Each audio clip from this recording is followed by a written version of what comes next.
all of you.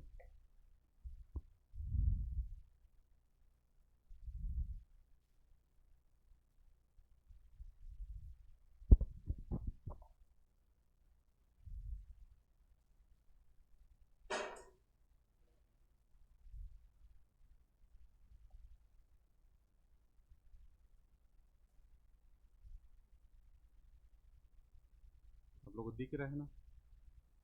क्यों जी? दिख रहा है? चलिए, आज जो है आप लोग की हिंदी की क्लास स्टार्ट कर रहा हूँ मैं। ठीक है, हिंदी पढ़े होंगे आप लोग वैसे तो। ठीक है, पढ़ लें हिंदी। क्यों जी? बेसिक पढ़े हैं। ठीक है, क्या क्या पढ़े हैं हिंदी में? क्या क्या पढ़े हैं? सबसे पहले क्या पढ़े हैं? वर्णमाला। ठीक है, और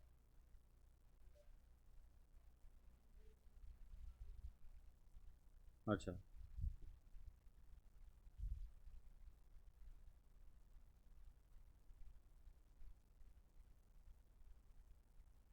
दो शब्द है जी।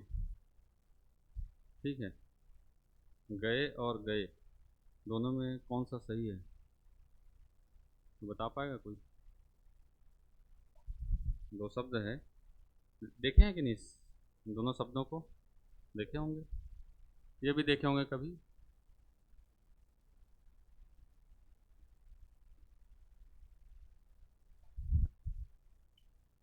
कोई अंतर है जी इसमें?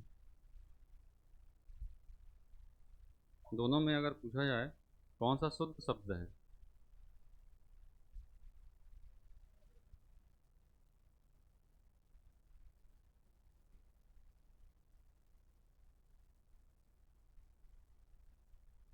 केवल ए,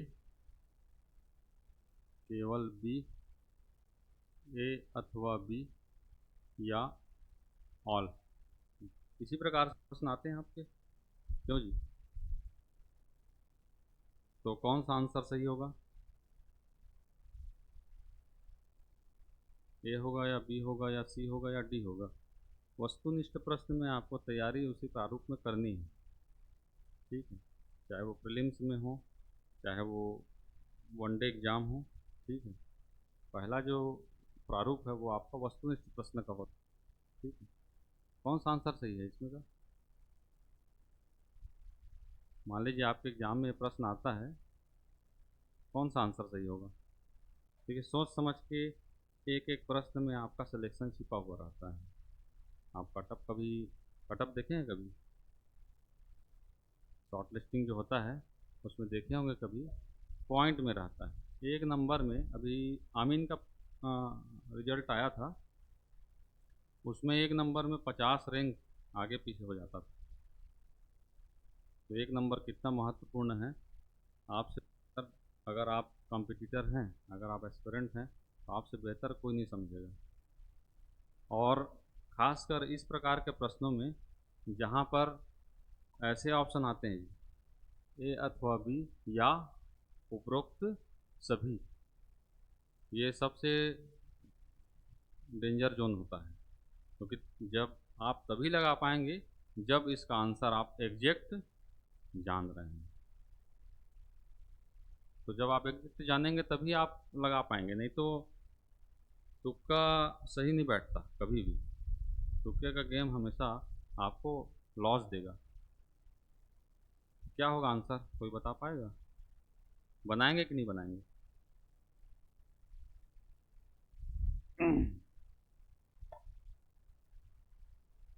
अच्छा, अगर आप नहीं जान रहे हैं तो एक तरीका और है। कौन सा गलत है ये बता दीजिए। अगर मान लीजिए इसमें काटना होगा, कौन सा आंसर को पहले काटेंगे? केवल ए। अच्छा, ये कटेगा। तो अगर ये कटेगा, मान लीजिए, कहने का मतलब आपका आंसर क्या है? बी। क्यों? ये तो कट ही जाएगा, एम आई राइट? और ये भी कट जाएगा, होगा कि नहीं? हालांकि ये आंसर गलत। आंसर होगा उपरोक्त सभी। उपरोक्त सभी मतलब ए भी सही है और बी भी सही है। ए भी सही है और बी भी सही है। इसीलिए दोनों जगह दोनों का प्रयोग होता है। दोनों जगह दोनों शब्दों का प्रयोग होता है। लेकिन यहीं पर आता है एक मानक भाषा। किसका जी? मानक भाषा। मानक भाषा कहने का मतलब जिसको शिक्षाविदों ने या हिंदी के जो जानने वाले हैं उनके द्वारा एक शब्द को चुना गया, और वो शब्द कौन सा है? गए। वो शब्द कौन सा है? गए। तो इनमें से कौन सा मानक शब्द है? करा गया प्रश्न। देखिए, प्रश्न अगर बदल गया, इनमें से कौन सा शब्द शुद्ध है? कहेंगे दोनों शुद्ध हैं, दोनों का आप प्रयोग कर सकते हैं। लेकिन मानक रूप से कौन सा शब्द शुद्ध है, अगर ये प्रश्न आया तब आपका आंसर क्या होगा? केवल एक। प्रश्न जैसा पूछा जाएगा वैसा ही आपको आंसर को लेना है। बन जाएगा। देखिए, सबसे पहले हिंदी भाषा जब भी आप पढ़ते हैं तो सबसे पहले पीएससी प्रीलिम्स में भी और इवन मेंस में भी पहला जो प्रश्न आता है वो आता है भाषा का उद्भव और विकास। पहला टॉपिक क्या आता है? भाषा का उद्भव और विकास। भाषा का उद्भव और विकास। भाषा का उद्भव कैसे हुआ? हिंदी भाषा कितनी पुरानी है, कोई बता पाएगा? कब हिंदी भाषा का प्रयोग हुआ? 1000 एडी में। कब प्रयोग हुआ जी? 1000 एडी में। मतलब आज से अभी कितना चल रहा है? 2026। 2026 मतलब 1600 साल पहले, आज से 1600 साल पहले हिंदी भाषा का क्या हुआ था? उद्भव और विकास हुआ था। मतलब उससे पहले भी और बहुत सारी भाषाएं थी, लेकिन आज हिंदी पूरे भारतवर्ष में बोली भाषा है। इसीलिए हिंदी को क्या कहा जाता है? राजभाषा कहा जाता है, राष्ट्रभाषा भी कहा जाता है, मातृभाषा भी क्या कहा जाता है? मातृभाषा भी कहा जाता है। तो सबसे पहले आता है हिंदी का उद्भव, भाषा का उद्भव और विकास। कैसे इस भाषा का उद्भव और विकास हुआ? किसी भाषा का विकास बोलियों से ही होता है। किससे होता है? बोलियों से ही होता है। तो पहला जो टॉपिक है भाषा का उद्भव और विकास, यहाँ से एक प्रश्न आपको आता है। इसके बाद हम पढ़ते हैं, भाषा के बाद पढ़ते हैं कौन सा? वर्ण विचार। यहाँ से आपका टॉपिक फिर सामान्य रूप से जो है चालू होता है, वर्ण विचार। और वर्ण विचार में ही हम पढ़ते हैं कौन कौन से वर्ण, कितने वर्ण होते हैं जी? कितने प्रकार के वर्ण होते हैं? अल्फ़ाबेट पढ़े होंगे। हाँ, 52, जिनको 2 भागों में बांटा गया है। पहला कौन सा है? स्वर वर्ण, और दूसरा कौन सा है? व्यंजन वर्ण। यही तो पढ़ते हैं वर्ण विचार में। वर्ण विचार के बाद में अगला कौन सा आता है आपका? वर्ण के बाद क्या बनता है जी? शब्द विचार। वर्ण विचार के बाद में क्या बनता है आपका? शब्द विचार, जहाँ पर हम अलग अलग शब्दों के बारे में पढ़ते हैं। पढ़े हैं कौन कौन से शब्द होते हैं? क्यों जी? कौन कौन से शब्द होते हैं? तत्सम शब्द सुने हैं, तद्भव शब्द, देशज शब्द, विदेशज शब्द, ठीक है जी, और आपका सार्थक शब्द, निरर्थक शब्द।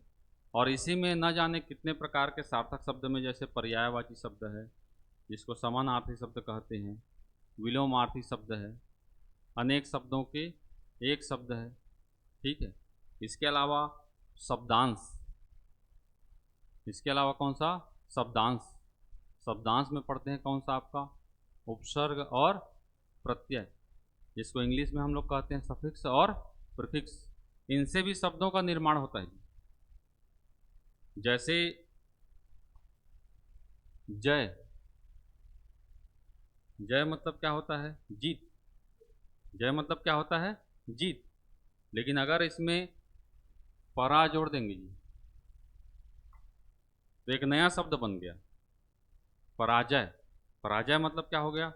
हार हो गया। मतलब विलोम शब्द बन गए।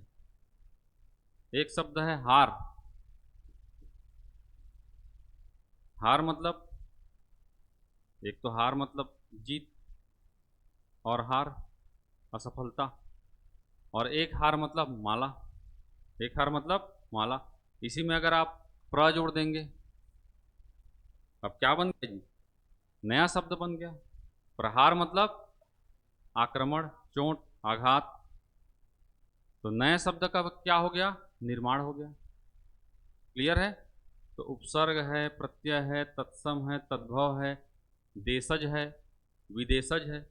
हिंदी भाषा में बहुत सारे जो शब्द हैं, ठीक है जी, ये कैसे शब्द होते हैं, विदेशी होते हैं। वो पुर्तगाली हो सकते हैं, वो जो है अरबी हो सकते हैं, फारसी हो सकते हैं। अंग्रेजी शब्दों का भी हम प्रयोग करते हैं।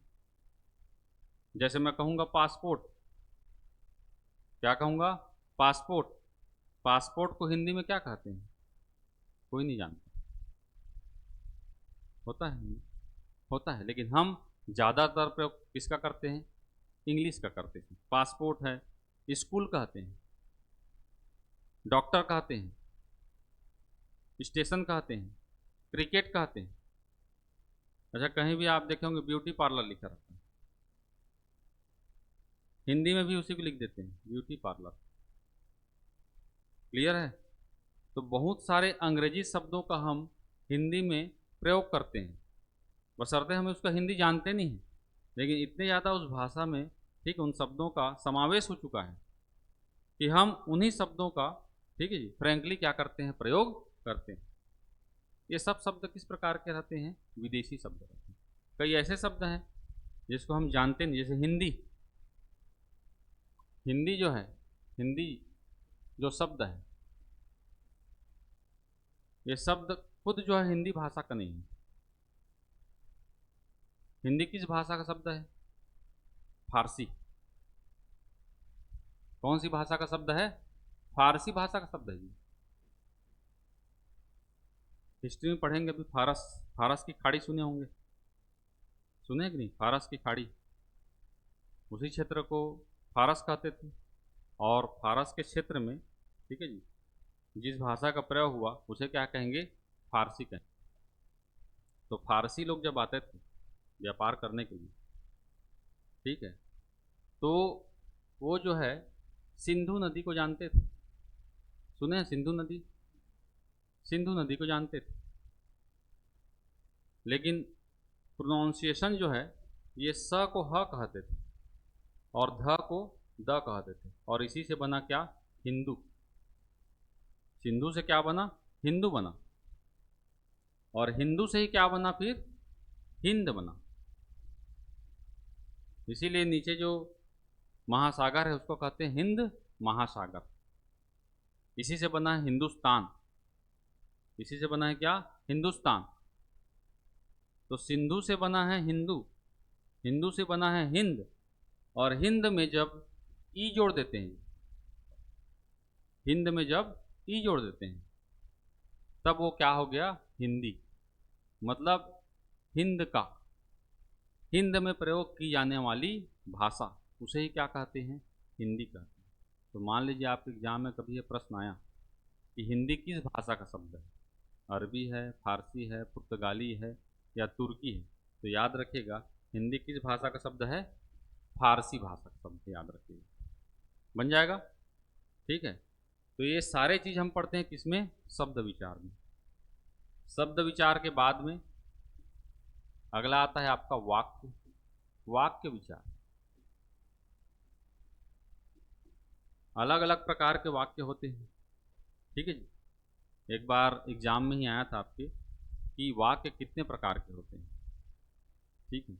तो जनरली जो है सामान्यतः या रचना के आधार पर कहेंगे तो 3 प्रकार के वाक्य हम पढ़ते हैं, साधारण वाक्य, मिश्र वाक्य और संयुक्त वाक्य। 3 प्रकार के वाक्य पढ़ते हैं।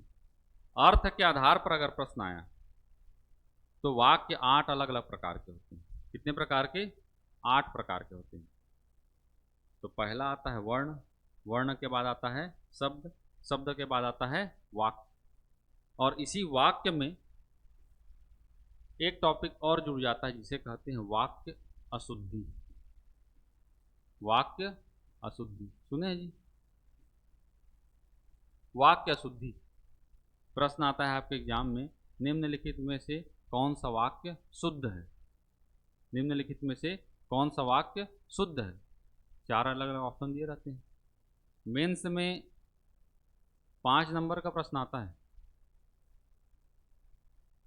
निम्नलिखित वाक्य को शुद्ध कीजिए। तो किसी भी वाक्य को शुद्ध करने के लिए आपको क्या आना चाहिए? व्याकरण। क्या आना चाहिए? व्याकरण। व्याकरण क्यों पढ़ते हैं हम? ग्रामर। हिंदी व्याकरण आपका टॉपिक है। व्याकरण क्यों पढ़ा जाता है? ताकि भाषा को हम शुद्ध रूप में प्रयोग कर सकें, शुद्ध रूप में लिख सकें, शुद्ध रूप में उच्चारण कर सकें। और किसी भाषा की शुद्धता सबसे पहले जानी जाती है उच्चारण के द्वारा, प्रोनाउंसिएशन। शुद्ध उच्चारण करेंगे तभी आप शुद्ध रूप से लिख पाएंगे। और यहीं से एक टॉपिक और जुड़ जाता है, जिसे कहते हैं वर्तनी। स्पेलिंग इंग्लिश में क्या कहते हैं? वर्तनी। देखे होंगे आप, एग्जाम दिए हैं कि नहीं आप लोग? कोई कौन कौन दिए हैं एग्जाम अभी तक? आप दिए हैं जी? अच्छा, आप भी दिए। कौन कौन सा दिए एग्जाम? प्रीलिम्स। प्रीलिम्स दिए हैं? आता है कि नहीं प्रश्न? वर्तनी की दृष्टि से कौन सा शब्द शुद्ध है, या निम्नलिखित में से कौन सा अशुद्ध शब्द है? तो वर्तनी का सही आंकड़ा अगर आप लगाएंगे तो ये उच्चारण के द्वारा ही पता चलता है। उच्चारण जैसा करेंगे वैसा ही आप लिखेंगे। सही उच्चारण करेंगे तो सही लेखन भी होगा। ठीक है। और इसी वाक्य अशुद्धि की पहचान 2 चीज़ों से की जाती है, एक है लिंग और एक है वचन। एक है लिंग और एक है वचन,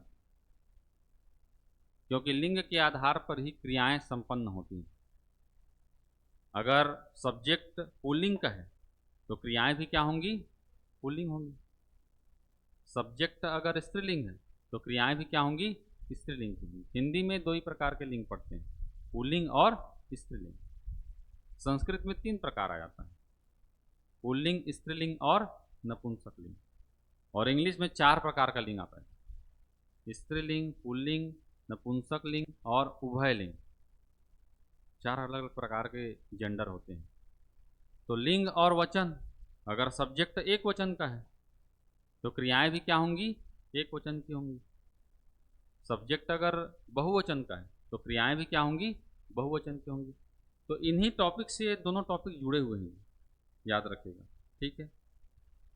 इसके बाद देखिए अगला जो आता है ये है पद। क्या आता है? पद।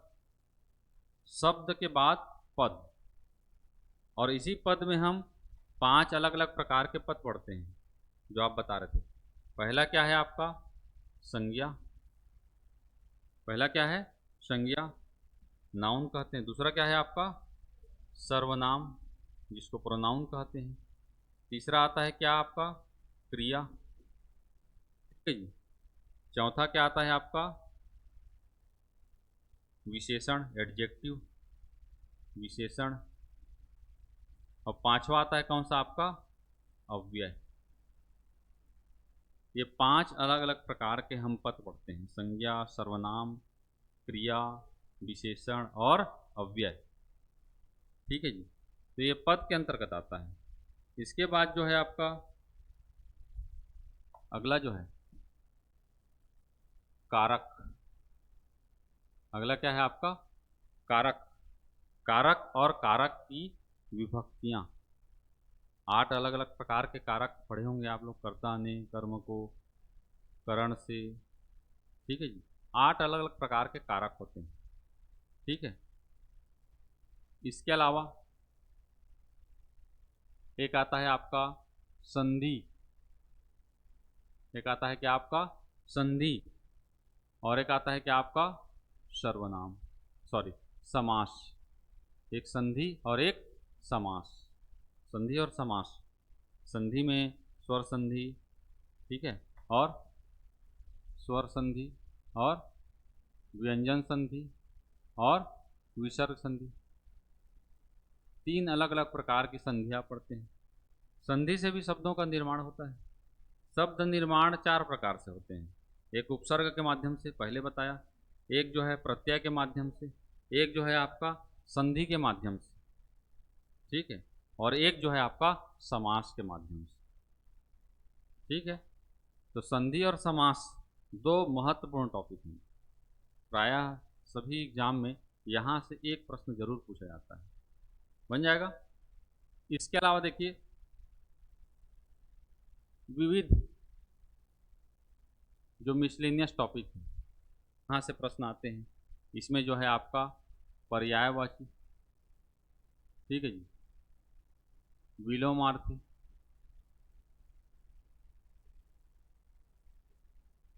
अनेकार्थी और अनेक शब्दों के एक शब्द। इंग्लिश में भी आता है इससे प्रश्न, ठीक है। और आपका मुहावरा और लोकोक्ति। आप किसी भी एग्जाम में देख लेना, यहाँ से प्रश्न जरूर पूछा जाता है। ये सबसे मान के चलिए मोस्ट इम्पोर्टेंट। लेकिन कभी आप बुक में भी देखे होंगे तो पर्यायवाची में बहुत सारे शब्द दिए रहते हैं, ये विलोमार्थी में बहुत सारे अनगिनत शब्द दिए रहते हैं। सबसे ज़्यादा बुक का जो भाग है इसी का रहता है, लेकिन सभी को नहीं पढ़ना है।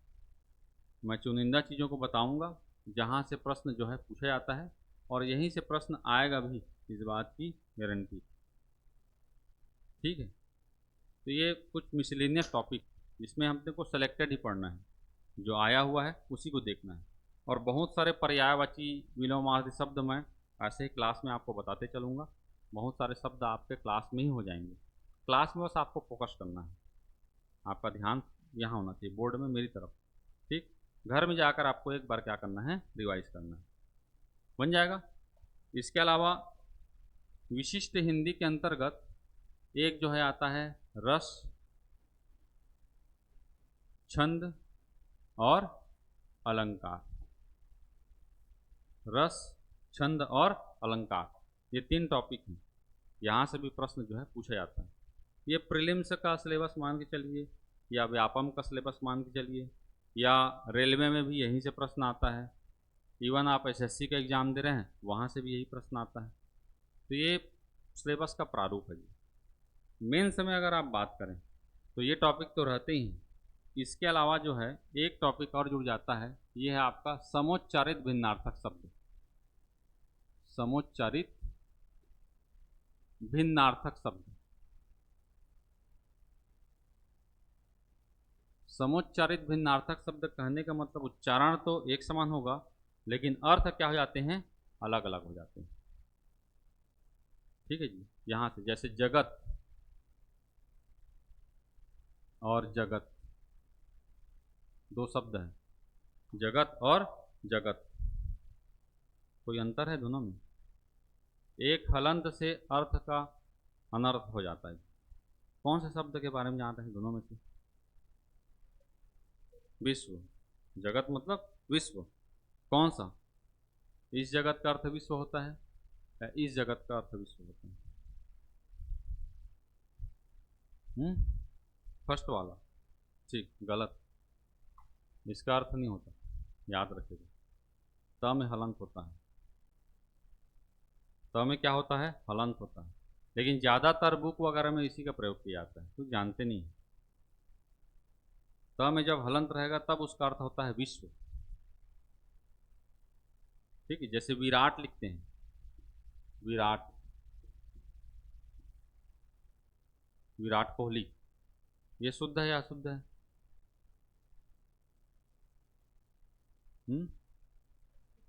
हाँ, ऐसे लिखते हैं लेकिन अशुद्ध है, ठीक है।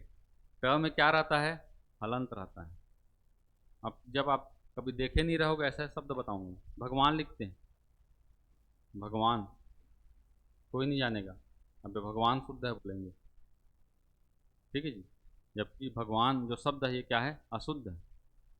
भगवान में क्या रहेगा, न में हलंत रहेगा, लेकिन हिंदी वर्तनी की दृष्टि से शुद्ध शुद्ध शब्द, वहीं आपको ये चीज़ें मिलेंगी। बाकी जितने भी जगह हैं, कोई भी सब्जेक्ट का बुक ले लो आप, सब में इन्हीं शब्दों का प्रयोग किया जाता है। त में हलंत या न में हलंत नहीं रहेगा। इसी को कहा जाता है वर्तनी की दृष्टि से शुद्ध अशुद्ध शब्द, और इनके होने या न होने से अर्थ क्या हो जाते हैं, बदल जाते हैं। क्लियर है? और इसी को कहा जाता है क्या, समुच्चारित भिन्नार्थक शब्द। ठीक है। एक जो है आपका पत्र लेखन रहता है, एक टॉपिक क्या है आपका, पत्र लेखन, शासकीय पत्र, अर्धशासकीय पत्र, अशासकीय पत्र, पत्र लेखन आता है। एक जो है आपका अपठित गद्यांश, अपठित गद्यांश, यहाँ से प्रश्न पूछे जाते हैं। अनसीन पैसेज टॉपिक दे देगा, उससे संबंधित प्रश्न दे देगा। ठीक है। और बहुत सारी चीज़ें, जैसे आपका टिप्पणी, ठीक है जी, टिप्पणी भी आता है प्रश्न, प्रतिवेदन, बहुत सारे और अलग अलग चीज़ें आती हैं। ये सब मेंस का प्रॉस्पेक्टस है। ठीक है। तो मेंस में क्या होता है, आपको लेखन शैली को आपको इम्प्रूव करना पड़ेगा, क्योंकि उसी में नंबर रहता है। और शब्द सीमा भी क्या होती है, निर्धारित होती है। तो ये 2 लाइन 4 लाइन में जैसे प्रश्न है तो आपको 2 नंबर का प्रश्न आता है। और हिंदी में आप देखे होंगे, ठीक है, एक तो मेंस में पहला पेपर होता है, ठीक है, और हिंदी में 1 नंबर 2 नंबर के ही प्रश्न ज़्यादातर पूछे जाते हैं। यहाँ से आपके 5-5 नंबर के प्रश्न रहते हैं। कितने नंबर के, 5-5 नंबर के प्रश्न रहते हैं। बाकी सभी जगह जो है आधा नंबर या 1 नंबर के प्रश्न पूछे जाते हैं। बन जाएगा। तो देखिए पहला जो टॉपिक था ये है आपका क्या, भाषा का उद्भव और विकास। भाषा का उद्भव और विकास पहला टॉपिक। तो भाषा का उद्भव और विकास में अगर आप देखेंगे तो पूरे विश्व में जो है भाषाओं को अलग अलग आधारों पर बांटा गया है। जैसे महाद्वीपों के आधार पर अगर आप बात करें तो यहाँ पर आता है एक एशियाई भाषा, जो एशिया महाद्वीप में बोला जाता है। ठीक है जी। एक आता है आपका यूरोपीय भाषा। ठीक, अलग अलग आधार हैं। तो ये पहला टॉपिक क्या है आपका, महाद्वीपों के आधार पर भाषा का वर्गीकरण। देशों के आधार पर देखेंगे, देशों के आधार पर तो भारत में बोले जाने वाली भाषा को क्या कहेंगे, भारतीय भाषा। चीन में जो बोली जाती है भाषा उसे क्या कहेंगे, चीनी भाषा। ठीक है जी। जापान में जो बोली जाने वाली है उसे क्या कहेंगे, जापानी भाषा। तो ये किस आधार पर है, देशों के आधार पर वर्गीकरण भाषा का। ठीक है। इसी प्रकार से अगर धर्म के आधार पर देखेंगे तो हिंदू धर्म से संबंधित भाषा हिंदू भाषा। ठीक है जी। मुस्लिम भाषा। ठीक है जी। ईसाई भाषा। ये किस आधार पर है आपका, धर्म के आधार पर। ऐसे ही अगर आप देखेंगे इतिहास के आधार पर, इतिहास के आधार पर तो एक आता है प्राग ऐतिहासिक भाषा, दूसरा आता है आपका प्राचीन भाषा, एक आता है आपका मध्यकालीन भाषा। ठीक है जी। और एक है आपका आधुनिक भाषा। तो हिंदी का जो विकास है जी, जो मैंने आपको बताया था, ये हिंदी का विकास कहाँ हुआ था आपका, मध्यकाल के आसपास हुआ था, 1000 AD में। कब हुआ था आपका, 1000 AD, 1000 AD के आसपास हुआ था। इसी प्रकार से एक जो है आपका परिवार के आधार पर, किसके आधार पर, परिवार के आधार पर। परिवार कहने का मतलब क्या होता है, परिवार कहने का मतलब, परिवार में एक क्या होता है जी, मुखिया, और उसी के सब क्या होते हैं, फिर संतान होते हैं। तो परिवार के आधार पर अगर वर्गीकरण देखेंगे तो पूरे विश्व में कुल 13 भाषा परिवार के लोग पाए जाते हैं। कितनी भाषा परिवार के लोग, 13 भाषा परिवार के लोग, पूरे विश्व की बात कर रहा हूँ, पूरे विश्व में। ठीक है। भारत में अगर आप देखेंगे तो भारत में 4 भाषा परिवार के लोग पाए जाते हैं। पहले को कहते हैं भारोपीय भाषा परिवार, पहले को कहते हैं क्या? भारोपीय भाषा परिवार। दूसरे को कहते हैं द्रविड़ भाषा परिवार। तीसरे को कहते हैं आग्नेय भाषा परिवार। और चौथे को कहते हैं चीनी भाषा परिवार। तो मान लीजिए आपके एग्जाम में प्रश्न आएगा, ठीक है, कि भारत में कितने भाषा परिवार के लोग पाए जाते हैं, तो आपका आंसर होगा क्या? 4। क्या होगा?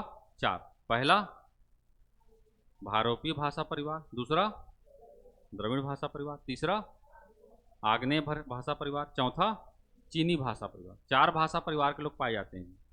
बन जाएगा। तो इसमें जो है भारोपी भाषा परिवार के लोग भारत में सर्वाधिक संख्या है। कितने? 73%, 73%। तो मान लीजिए आपके एग्जाम में प्रश्न आएगा जी, तो भारत में सर्वाधिक किस भाषा परिवार के लोग पाए जाते हैं बोलेंगे तो भारोपी भाषा परिवार के लोग। ठीक। उसके बाद आता है आपका द्रविड़ भाषा परिवार। इसकी संख्या है 25%। कितनी है? 25%। भारत में जिस भाषा परिवार के लोग पाए जाते हैं उसमें भारोपी भाषा परिवार की संख्या सबसे ज़्यादा। उसके बाद आपका द्रविड़ भाषा साउथ रीजन में। उसके बाद आग्नेय भाषा 1.3%, 1.3% आग्नेय भाषा परिवार। और सबसे कम 0.7% चीनी भाषा परिवार के लोग। तो मान लीजिए आपको ये, ठीक है, असेंडिंग ऑर्डर या डिसेंडिंग ऑर्डर में जमाने के लिए आएगा तो बन जाएगा आपका पहला कौन सा है? आपका भारोपी भाषा परिवार, दूसरा द्रविड़ भाषा परिवार, तीसरा आग्नेय भाषा परिवार और चौथा चीनी भाषा परिवार। ठीक है। तो पहला जो है आपका ये जो भारोपी भाषा परिवार है, भारोपी भाषा परिवार, ये भारोपी भाषा परिवार में भारत, और भारत में ही कौन सा रीजन आपका? उत्तर भारत। कौन सा? उत्तर भारत में। भारत में भी भारोपी भाषा परिवार के लोग कहाँ पाए जाते हैं? उत्तर भारत में। उत्तर भारत कहने का मतलब आपका विंध्याचल पर्वत के ऊपर, विंध्याचल पर्वत के ऊपर जितने भी लोग हैं ये कौन से भाषा परिवार के हैं? भारोपी भाषा परिवार के। ये भारोपी भाषा भारत और यूरोप, भारत और यूरोप, विश्व कप में पढ़े हैं आप लोग? पढ़े हैं नहीं जी? यूरोप में आपका चाहे पुर्तगाल हो, स्पेन हो, स्पेन में बोली जाने वाली भाषा स्पेनिश, पुर्तगाल में बोली जाने वाली भाषा पुर्तगाली, फ्रांस में बोली जाने वाली भाषा फ्रांसीसी, इटली में बोली जाने वाली भाषा इटैलिक। इटैलिक का भी है, जब आप इंग्लिश वगैरह में टाइपिंग करते होंगे देखे होंगे इटैलिक, ठीक है जी, जो तिरछा लिखा जाता है। ठीक है। इसके अलावा आपका जितने भी यूरोप महाद्वीप में हैं ये सारे किसके अंतर्गत आते हैं? भारोपी भाषा परिवार के लोग। ठीक है। इसके अलावा ईरान के क्षेत्र में, ठीक, और अब आगे आएंगे तो अफगानिस्तान, और आगे आएंगे तो पाकिस्तान, और आगे आएंगे तो भारत। इसीलिए भारोपी भाषा परिवार के लोगों की संख्या सर्वाधिक भारत में। विश्व में अगर बात करेंगे तो 45% लोग पाए जाते हैं विश्व स्तर पर। अब भारतीय संदर्भ में बात करेंगे तो कितना? 73% भारोपी भाषा परिवार के लोग। ठीक है। तो इसी भारोपी भाषा परिवार में ही आता है आपका भारतीय आर्य भाषा। भारतीय आर्य भाषा, अभी आप हिस्ट्री जब पढ़ेंगे तो यहीं पर आप इतिहास की शुरुआत होती है आर्यों के आगमन से। सुने जी? आर्यों के आगमन से, जिसको हम पढ़ते हैं वैदिक काल में। किसमें? वैदिक काल में। तो भारतीय आर्य भाषा के अंतर्गत सबसे पहले जिस भाषा का विकास हुआ ये कौन सा था आपका जी? संस्कृत। कौन सा था? संस्कृत। मतलब मान लीजिए आपके एग्जाम में प्रश्न आएगा कि सर्वाधिक प्राचीन भाषा कौन सी है? सर्वाधिक प्राचीन भाषा कौन सी है? तो आपका आंसर क्या होगा? संस्कृत। क्या होगा? संस्कृत। या दूसरे प्रारूप में प्रश्न पूछा जाएगा सभी भाषाओं की जननी भाषा कौन सी है? सभी भाषाओं की जननी भाषा कौन सी है? तब भी आपका आंसर क्या होगा? संस्कृत। संस्कृत सबसे प्राचीन भाषा है। जैसे मातृ कहते हैं, क्या कहते हैं? मातृ। संस्कृत में मातृ से ही बना है माता या माँ, बना है कि नहीं? पितृ, पितृ से बना है पिता। इसी को इंग्लिश में बदलते हुए क्या आ गया आपका? फादर आ गया। इसीलिए प्रोनाउंसिएशन लगभग सेम होता है। मातृ को क्या कह देते हैं? मदर कह देते हैं। तो सभी भाषाओं की जननी भाषा कौन सी है? आपका संस्कृत है। और संस्कृत की एक खास बात है। क्या खास बात है? कोई बता पाएगा? बहुत ही महत्वपूर्ण खास बात है संस्कृत की, जो औरों से अलग बनाती है। औरों से अलग होने के लिए आपको अलग काम करना पड़ेगा। पास होने के लिए आपको हट के काम करना पड़ेगा, एक्स्ट्रा एफर्ट लगाना पड़ेगा, तब आप पास होंगे। नहीं तो तैयारी देखे होंगे कितने लोग फॉर्म भरते हैं, सभी का सिलेक्शन होता है? नहीं होता, कुछ लोग का ही होता है, क्योंकि वो अपना एक्स्ट्रा एफर्ट उस चीज़ में देते हैं, डेडिकेशन देते हैं। तो संस्कृत की सबसे खास बात क्या है? इसमें अपवाद नहीं है। संस्कृत में क्या है? अपवाद नहीं है। अपवाद कहने का मतलब आपके द्वारा बनाए गए नियम को आप खुद फॉलो अप नहीं करते, तब उसे क्या कहा जाता है? अपवाद कहा जाता है। हिंदी में आपको अपवाद मिलेंगे जी, देखे हैं? बहुत सारे नियम रहते हैं, लेकिन वहाँ पर हम अपवादों को पढ़ते हैं। क्लियर? अंग्रेजी में उससे ज़्यादा मिलेंगे अपवाद। और अभी तो एग्जाम का पैटर्न ऐसा है कि अपवादों से भी प्रश्न आता है कि नहीं? पूछा जाता है। इंग्लिश में तो और ज़्यादा अपवाद होते हैं। इसीलिए जितना अच्छा भारतीयों का इंग्लिश होता है उतना विदेशियों का नहीं होता, क्योंकि हम पहले क्या पढ़ते हैं? ग्रामर पढ़ते हैं, उसके बाद बोलना सीखते हैं। और विदेशी लोग डायरेक्ट बोलना सीखते हैं, ग्रामर नहीं सीखे रहते। इसीलिए उनका जो प्रोनाउंसिएशन है या उनका जो लेखन है उसमें अशुद्धियाँ होती हैं। हम लोग जो पढ़ते हैं उसमें शुद्ध होता है, क्योंकि पहले हम क्या पढ़ते हैं? ग्रामर पढ़ते हैं, तब जाके हम बोलना सीखते हैं। क्लियर है? तो यहाँ पर जो है आपका सबसे प्राचीन भाषा कौन सी है? संस्कृत है। इस संस्कृत भाषा का प्रयोग हुआ था किसमें? वैदिक काल में। किसमें? वैदिक काल में। वैदिक काल जिसका समय था आपका 1500 BC से 500 BC। 1500 BC से 500 BC। संस्कृत कितना पुराना है आप सोच सकते हैं।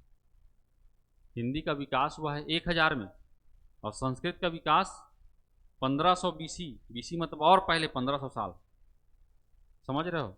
मतलब 2500 साल पहले हिंदी से, और 2500 साल पहले इसका विकास हो रहा है संस्कृत का। और इसी संस्कृत भाषा में क्या लिखे गए थे? क्या लिखे गए थे? जितने भी आप घर में पूजा पाठ करते हैं कि नहीं? पूजा पाठ भी करते हैं कि नहीं? आस्थाएं तो होंगी, आस्था भी जरूरी है।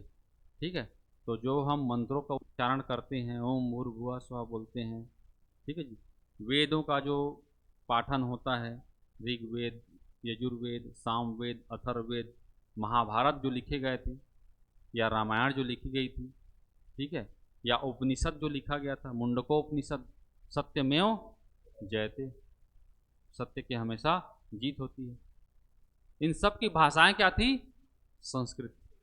भाषाएं क्या थी? संस्कृत थी। तो सबसे प्राचीन भाषा कौन सी हो गई? संस्कृत हो गई। वैदिक भाषा कहा जाता है, जिसमें जितने भी धार्मिक पुस्तकें हैं, जो ग्रंथ है, इसका क्या हुआ था? निर्माण हुआ था। लेकिन लिपि दूसर थी। देखिए, भाषा और एक होता है क्या? लिपि। किसे कहते हैं जी? लिपि। लिपि सुने हैं? किसे कहते हैं लिपि? हिंदी की लिपि कौन सी है? देवनागरी लिपि। कौन सी है? देवनागरी लिपि। मतलब भाषा को प्रकट करने के लिए जिन मौलिक चिन्हों की आवश्यकता होती है, जिन मौलिक चिन्हों का प्रयोग किया जाता है, उसी को क्या कहा जाता है? लिपि कहा जाता है। क्या कहा जाता है? लिपि कहा जाता है। लिपि मतलब लिखने की विधि। जैसे मैं कहूँगा आ, तो आ लिखना कैसे है? दैट इज कॉल्ड लिपि। तो हिंदी की लिपि कौन सी है? देवनागरी लिपि। संस्कृत में जब इन ग्रंथों का निर्माण हुआ था तो वहाँ पर जिस लिपि का प्रयोग हुआ था वो थी कौन सी? आपका ब्राह्मी लिपि, याद रखिएगा। कौन सी लिपि? ब्राह्मी लिपि। ब्राह्मी लिपि, ब्राह्मी लिपि याद रखिएगा। तो सबसे प्राचीन लिपि कौन सी है कहेंगे तो ब्राह्मी लिपि। पहले ब्राह्मी लिपि में लिखा गया था।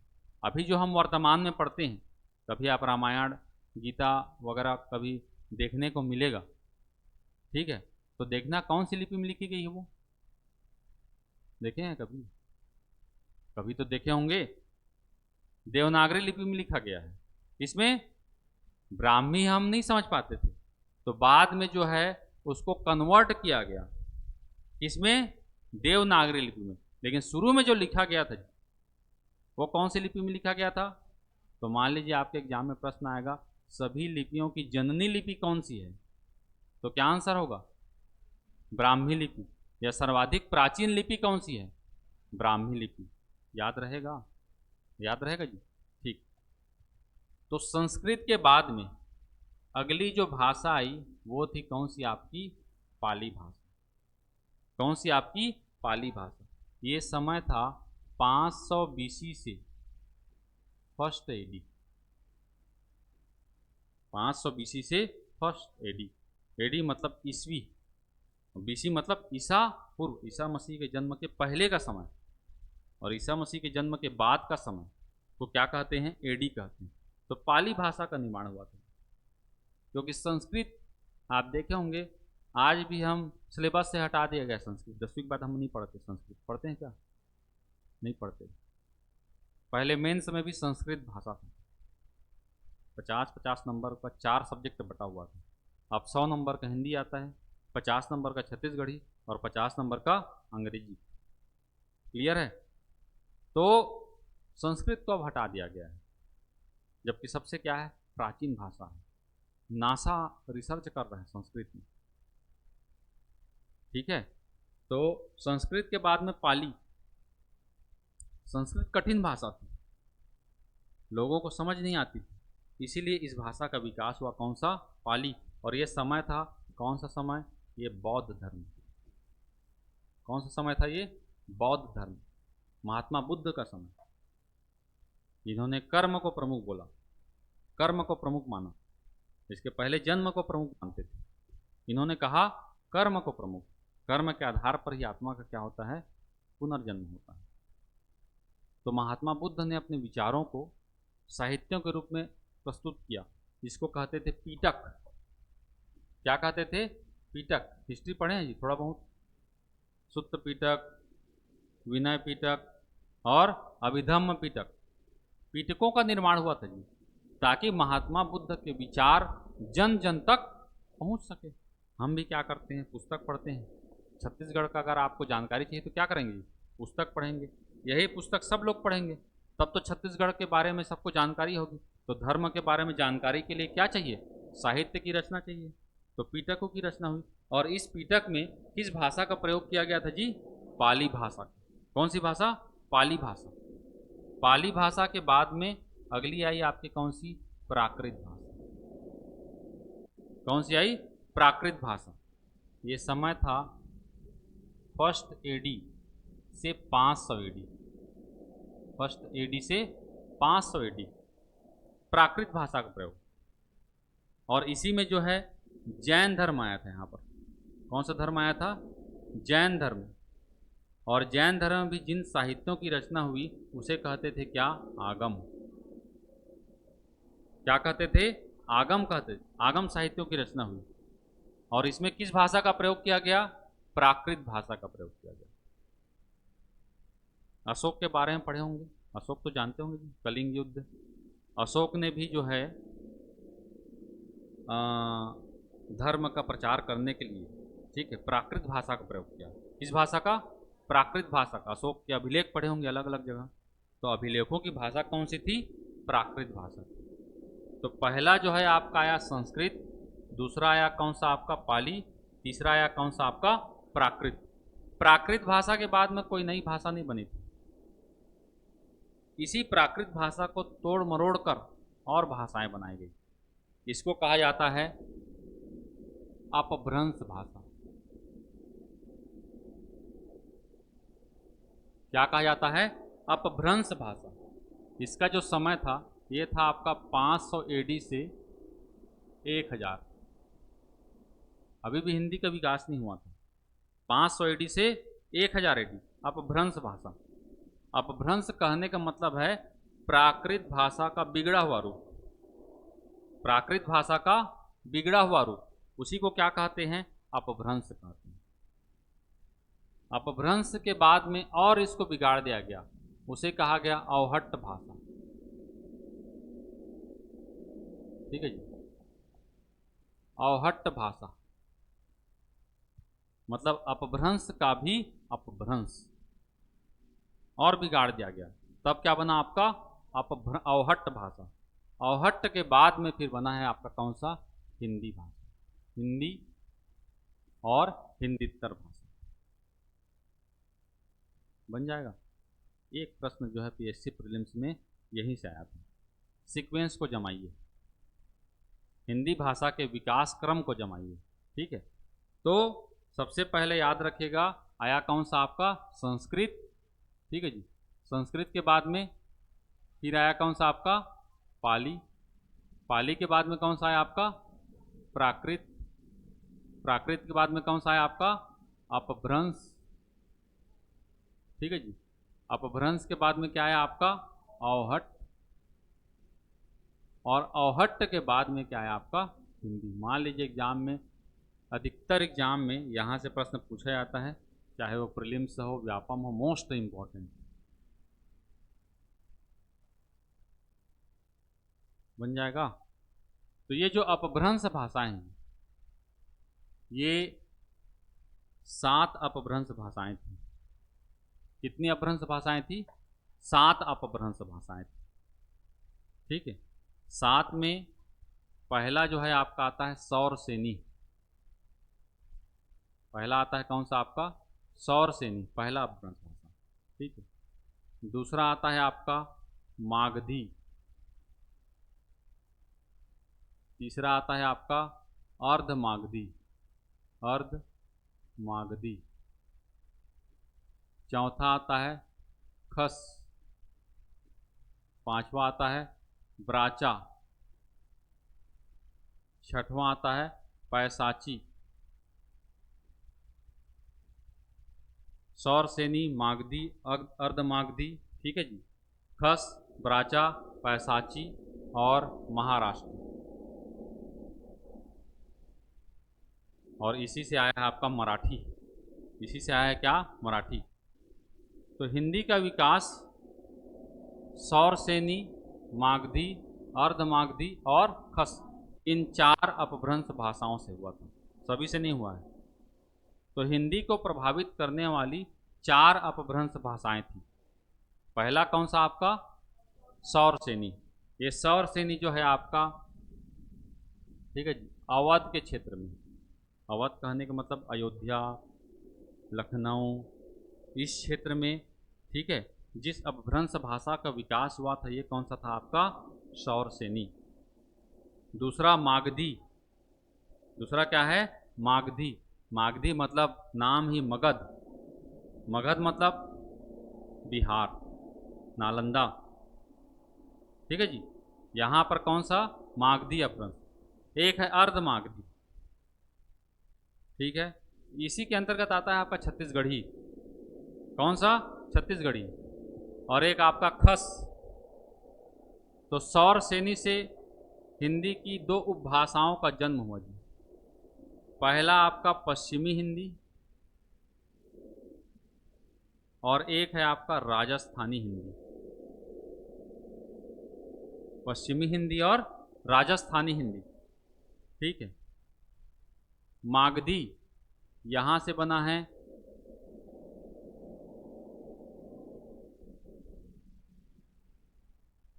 बिहारी हिंदी। बिहार के क्षेत्र में कौन सा? बिहारी हिंदी। अर्धमागधी में यहां पर बना है आपका पूर्वी हिंदी। पूर्वी हिंदी। और खस यहां से बना है पहाड़ी हिंदी। तो मान लीजिए आपके एग्जाम में प्रश्न आएगा कि हिंदी की कितनी उपभाषाएं हैं। उपभाषा कहने तो कितने ब्रांच हैं, तो कितने ब्रांच हैं? 5। पश्चिमी हिंदी, राजस्थानी हिंदी, बिहारी हिंदी, पूर्वी हिंदी और पहाड़ी हिंदी। 5 उपभाषाएं हिंदी की। और इस पश्चिमी हिंदी के अंतर्गत ही एक आता है आपका, सुने होंगे, ब्रज भाषा, सुने हो, और खड़ी बोली, सुने हैं जी? खड़ी बोली, खड़ी बोली जब भी आएगा नाम तो एक व्यक्ति का नाम प्रसिद्ध है, मशहूर है, उसका नाम है क्या? अमीर खुसरो। क्या नाम है? अमीर खुसरो। तबला के आविष्कारक कौन थे जी? अमीर खुसरो थे। सितार के आविष्कारक कौन थे जी? अमीर खुसरो थे। सितार और तबला के आविष्कारक। खड़ी बोली के जनक किसे कहा जाता है? तो नाम याद रखिएगा, अमीर खुसरो। तो ये किसके अंतर्गत आ रहा है? आपका पश्चिमी हिंदी। राजस्थानी हिंदी जो राजस्थान के क्षेत्र में बोली जाती है। देखिए, अगर भारत में बात करें तो भारत में 9 ऐसे राज्य हैं जी। कितने? 9 ऐसे राज्य हैं जहां पर हिंदी बोली जाती है। कौन कौन से राज्य हैं? हाँ, यूपी और बिहार और छत्तीसगढ़ और मध्य प्रदेश और झारखंड और ऊपर में हिमाचल प्रदेश बोली जाती है। कभी घूमने को हुआ तो शिमला, कुल्लू, मनाली, इधर अगर आप जाएंगे तो वहाँ भी किस भाषा का प्रयोग होता है जी? हिंदी का प्रयोग होता है। हरियाणा, रणदीप हुड्डा का नाम सुने? रणदीप हुड्डा, अरे एक्टर, कहाँ का है? हरियाणा। तो उत्तराखंड सबसे पहले, कौन सा? उत्तराखंड, हिमाचल प्रदेश, हरियाणा, केंद्र शासित प्रदेश दिल्ली, राजस्थान, उत्तर प्रदेश, बिहार, मध्य प्रदेश, छत्तीसगढ़, झारखंड, इन 9 राज्यों में और एक केंद्र शासित प्रदेश दिल्ली की भाषा क्या है? हिंदी है जी। लेकिन कभी आप देखे होंगे, हम लोग जब बाहर जाते हैं और हिंदी में बात करते हैं तो तुरंत समझ जाते हैं। क्या समझ जाते हैं? छत्तीसगढ़ के होकर समझते हैं कि नहीं? अच्छा, कभी देखे होंगे बाहर का कोई आदमी आया, दिल्ली का कोई व्यक्ति आया और आपसे बात किया हिंदी में, तो आपको भी समझ में आता है कि बोस ये इधर का नहीं है, दूसरे राज्य का है। हिंदी वो भी है और हिंदी हम लोग भी प्रयोग करते हैं। तो अंतर क्या है? इसी का अंतर है। हम लोग जिस हिंदी का प्रयोग करते हैं वो कहाँ की है? अर्धमागधी के अंतर्गत। उसके अंतर्गत कौन सी है? पूर्वी हिंदी। पूर्वी हिंदी के अंतर्गत छत्तीसगढ़ी आता है और अवधी आता है, अवधी और बघेली। मेन समय आया था एग्जाम में, पूर्वी हिंदी के बारे में बताइए, ठीक है, या पूर्वी हिंदी के अंतर्गत कौन कौन सी बोलियों का प्रयोग होता है ये बताइए। तो पूर्वी हिंदी के अंतर्गत आपका छत्तीसगढ़ी और अवधी और बघेली। जैसे तालाब बोलते हैं हिंदी में, छत्तीसगढ़ी में क्या बोलते हैं? तालाब, तरिया। तालाब अवधी में भी बोलते हैं और तालाब बघेली में भी बोलते हैं तालाब। क्यों? क्योंकि इन तीनों का जन्म कहाँ से हुआ जी? पूर्वी हिंदी से हुआ है। इसीलिए इन तीनों को क्या कहा जाता है? सहोदरा कहा जाता है। सहोदरा। सहोदरा कहने का मतलब एक ही पेट से जो उत्पन्न होते हैं उसे क्या? उदर मतलब होता है पेट, उदर मतलब होता है क्या? पेट। तो एक ही पेट से जो जन्म लिए उसे क्या कहेंगे? सहोदरा। तो तीनों का जन्म कहाँ से हुआ है? पूर्वी हिंदी से हुआ है। तो छत्तीसगढ़ में हिंदी की कौन सी उपभाषा है बोलेंगे तो पूर्वी हिंदी, याद रखिएगा, ठीक है। पश्चिमी हिंदी के अंतर्गत ब्रजभाषा और खड़ी बोली। राजस्थान के क्षेत्र में जयपुरी, मेवाती सुने हो, मारवाड़ी तो सुने होंगे। सिंधी लोग कभी दुकान में जाना और डिस्काउंट कराना तो उन लोग फिर सिंधी में बात करना चालू कर देते हैं, करते हैं कि भाई उतना में मांग रहा है, प्रॉफिट है कि नहीं, ताकि आप समझो मत। क्लियर है? तो ये राजस्थानी हिंदी। बिहार के अंतर्गत बिहारी हिंदी, मैथिली, संथाली जो बोलियां हैं ये सब यहाँ की हैं। पूर्वी हिंदी के अंतर्गत छत्तीसगढ़ी, अवधी और बघेली। पहाड़ी हिंदी, पहाड़ी हिंदी के अंतर्गत कुमायूनी जो वहाँ पर बोली जाती है, बोलियां हैं ये। बोलियों से ही भाषा का विकास हुआ है। बोलियों से क्या हुआ जी? भाषा का विकास हुआ है। बोली का जब क्षेत्र विस्तृत होते जाता है तो वही क्या बन जाती है? भाषा बन जाती है। ज़्यादा अंतर नहीं है। और भाषा जब पूरे राष्ट्र में बोली जाती है तब वह क्या बन जाती है?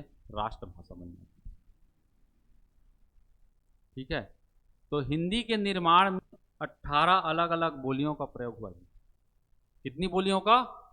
18 बोलियों का प्रयोग हुआ है, जिसमें सबसे ज़्यादा प्रभावित करने वाली बोली कौन सी है आपका? खड़ी बोली।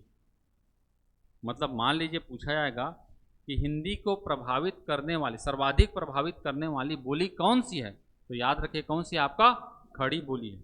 आज भी खड़ी बोली बोलते हैं, देखिए बोली लिखा हुआ है, लेकिन यह बोली क्या बन गई? भाषा बन गई। जबकि ब्रज में क्या लिखा है? भाषा लिखा है।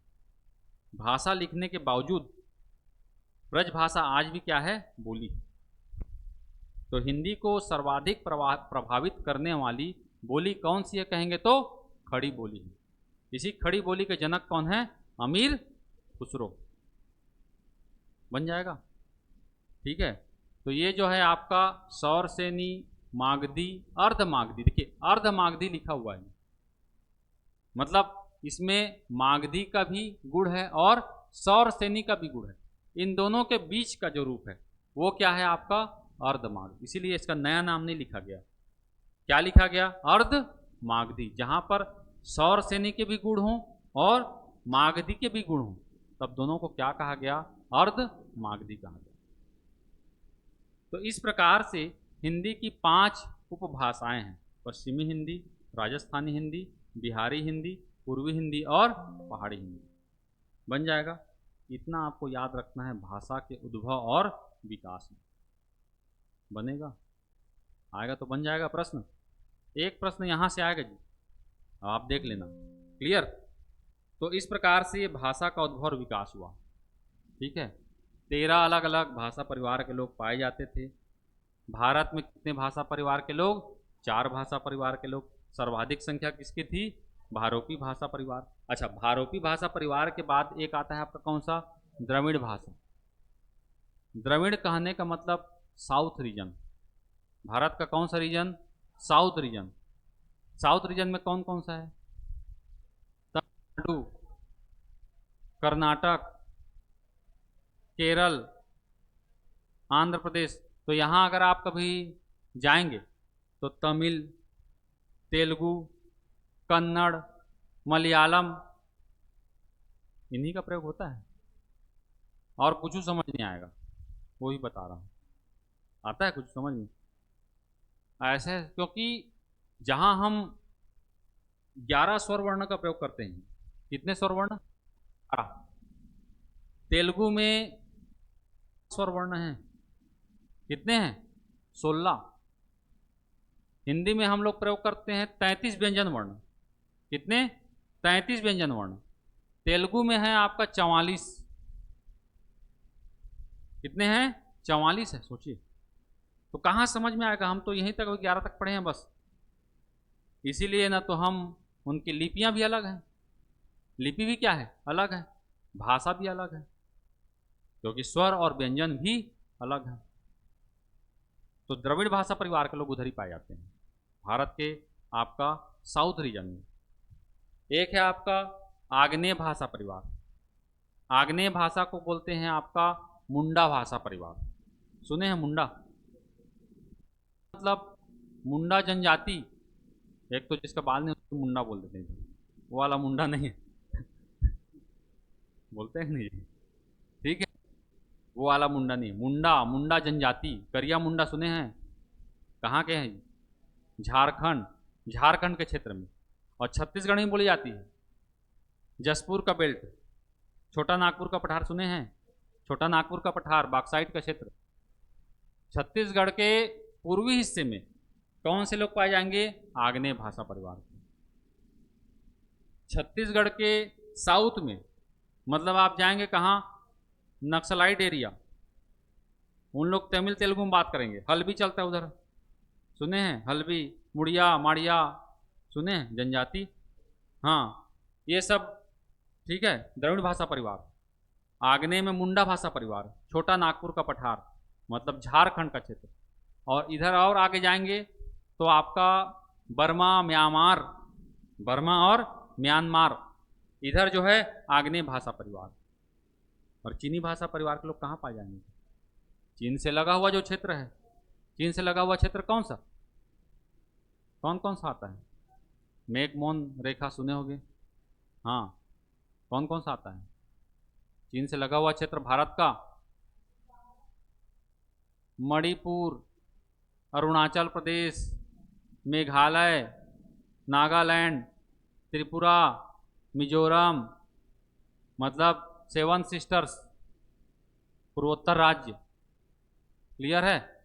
यहाँ के लोग भी चीनी टाइप दिखते हैं, देखे होंगे। जितना भी आप लोग मोमोस वगैरह खाते हैं जी, ठीक है, काठमांडू ऐसा लिखा रहता है, देखना, काठमांडू मोमोस सेंटर। तो काठमांडू से नहीं आए रहते हम लोग, आए इधर ही से रहते हैं, इसीलिए दिखते भी कैसे हैं? चीनी टाइप दिखते हैं, कम हाइट के। आंखें भी कैसी होती हैं? छोटी छोटी। तो आप समझ जाना वो कौन से भाषा परिवार के लोग हैं, और खाते भी वही हैं, खाते भी वही हैं, मोमोस वगैरह सब। चीन के लोग क्या करते हैं? हम लोग तेल वाला चीज़ खाते हैं, उन लोग, कोई चीनी देखेंगे सबसे ज़्यादा आपका ओलंपिक जीतने वाले खिलाड़ी कहाँ से आते हैं? या तो अमेरिका के रहते हैं या चीन के रहते हैं। क्यों? उन लोग तेल नहीं खाते ज़्यादा, बॉयल खाते हैं।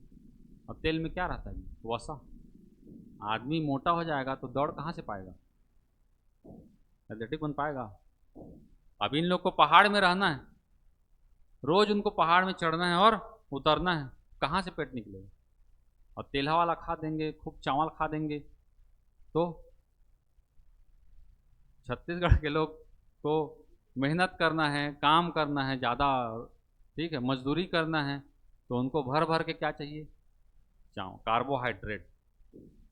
हम लोग अगर डेली खा देंगे तो आलस आया, देखना, चावल खाने में एल्कोहल रहता है चावल में, ठीक है, तो नींद आता है। इसलिए आप कंपटीटर हैं, सोना नहीं है। अब रगड़ के खाओगे और बोलोगे सर मैं पढ़ूंगा, तो नहीं पढ़ पाओगे,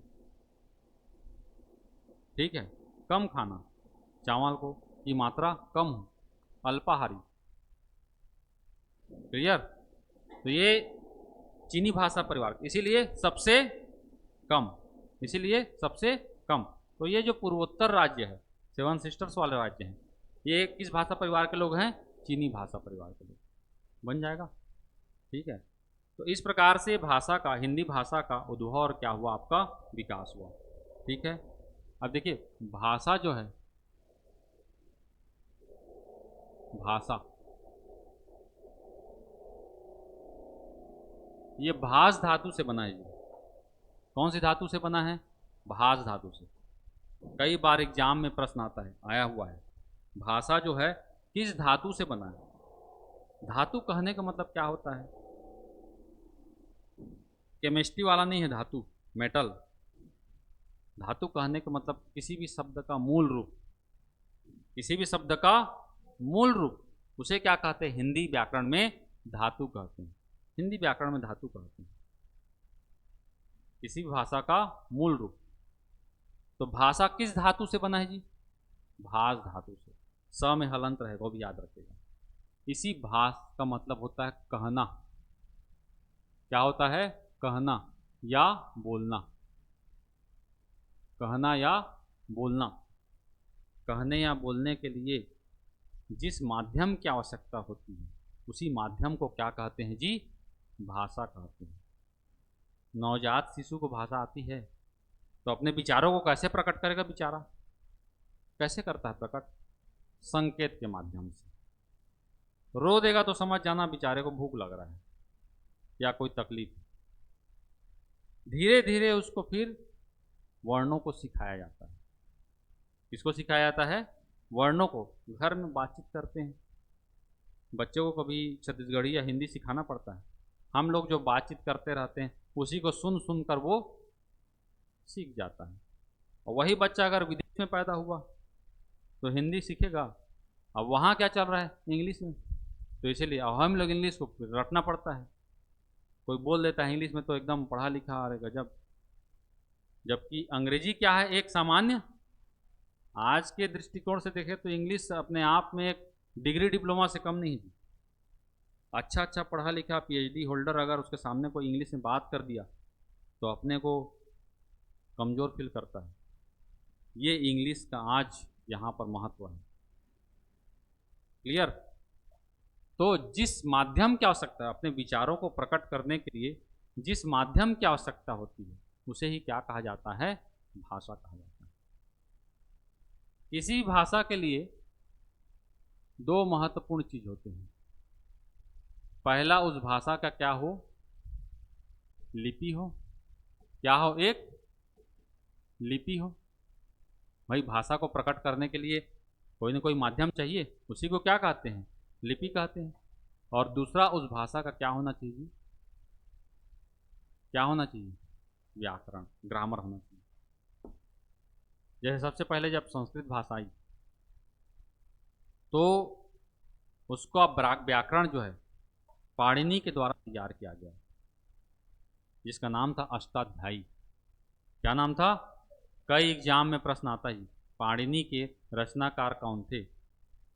पाणिनि के द्वारा रचना किए गए व्याकरण का क्या नाम था? तो याद रखिएगा अष्टाध्यायी। यह संस्कृत का व्याकरण है, पाणिनि द्वारा रचित अष्टाध्यायी। ठीक है। ऐसे ही जो है छत्तीसगढ़ का पाणिनि किसे कहा जाता है? प्रश्न आता है, किसे कहा जाता है? सुने हैं? छत्तीसगढ़ का पाणिनि किसे कहा जाता है? हीरालाल काव्योपाध्याय। याद कर लेना, सब जो बता रहा हूँ यह सब प्रश्न पूछा गया है और नहीं जान रहे हो तो आप लोग बहुत पीछे हो, पहले से बता दे रहा हूँ। क्योंकि ये सब प्रश्न ऐसे हैं जो लगभग जो है 10,000 लोग जान रहे हैं। 10,000 से ज़्यादा पोस्ट निकलेगा तब आपको उसमें नंबर मिलने का प्रॉफिट रहेगा। जब 10,000 लोग तो जान ही रहे हैं, क्यों ऐसे ऐसे प्रश्नों को गलत नहीं। आपका कोई सोए हैं और उठा के पूछ दिया जाएगा कि छत्तीसगढ़ का पाणिनि किसे कहा जाता है, तो सपने में भी आप हीरालाल काव्योपाध्याय बोलो, तब आप उस 10,000 से आगे हो। समझ में आ रहा है? सेलेक्ट होना है तो। क्लियर? ऐसे ही हिंदी के कामता प्रसाद गुरु, हिंदी के जनक कौन? कामता प्रसाद गुरु। तो व्याकरण पढ़ने का उद्देश्य ही है, ये नियमों का वह समूह है जो शुद्ध रूप में बोलना, शुद्ध रूप में पढ़ना और शुद्ध रूप में लिखना सिखाता है। व्याकरण बन जाएगा। ये भाषा के जो हैं दो विशेषताएं हैं। भाषा के 3 रूप हैं। कितने रूप? 3 रूप हैं जी भाषा के। पहले को कहते हैं मौखिक रूप, दूसरे को कहते हैं लिखित रूप और तीसरे को कहते हैं क्या? सांकेतिक रूप। सांकेतिक रूप, ठीक है जी। मौखिक रूप, लिखित रूप और सांकेतिक रूप। सबसे आसान कौन सा होता है? मौखिक होता है कि लिखित होता है कि सांकेतिक होता है? सबसे आसान कौन सा होता है? सांकेतिक। कभी कभी नोट्स दूसरे का ले लेते हैं तो भाई तू ही समझा देना बोलते हैं, क्या लिखा है मेरे को समझ नहीं आ रहा है। क्यों बोलते हैं? सबसे आसान रूप कौन सा है? मौखिक रूप। कौन सा है? मौखिक रूप सबसे आसान है, लेकिन जब एविडेंस की बात आएगी, जब साक्ष्य की बात आएगी, तब कौन सा रूप होता है जी? इसीलिए बोलते हैं भाई, हाँ लिख के दो बोलते हैं। इसीलिए क्या बोलते हैं? लिख के दो, लिख के दो। जाके आप बैंक में अकाउंट खोलना है सर बोल के भगा देंगे। क्या बोलेंगे? पहले आवेदन लिख के दो। और सबसे कठिन कौन सा होता है? अब ऐसे करके करोगे तो ये बाय भी हो सकता है और हाय भी हो सकता है। हाय मिलने पर और बाय सबसे कठिन इसलिए होता है। आई बात समझ में? तो भाषा के कितने रूप हो गए? 3 रूप हो गए। भाषा की कितनी विशेषता हो गई? 2 विशेषता। पहला लिपि और दूसरा व्याकरण। छत्तीसगढ़ी की अभी भी लिपि नहीं बन पाई है ठीक से, अभी भी व्याकरण नहीं बन पाई है। इसीलिए छत्तीसगढ़ी क्या है? अभी भी बोली है, भाषा नहीं है। और 3 अंग होते हैं। कितने अंग? 3 अंग होते हैं। पहला वर्ण, दूसरा शब्द और तीसरा वाक्य। बन जाएगा। और डरे डरे मत पढ़ो, दिमाग को रिलैक्स करके सर कुछ बोल देंगे ये कभी मत सोचना। जो भी प्रश्न रहेगा आप बेझिझक यहाँ ऑफिस में बैठा रहूँगा, आप पूछ सकते हैं, ठीक है। घर में जाकर एक बार पढ़ना, बुक रखें सभी, आप रखें जी बुक, ठीक है। घर में जाकर एक बार स्टडी करना, मन में आत्मा मंथन करना, चीज़ें आपका यहीं याद होगी। यहाँ जो पढ़े रहोगे वही एग्ज़ाम में भी याद आएगा। क्लियर है? चलिए कल मिलता हूँ फिर आप लोगों को, ठीक है। चलिए, थैंक यू।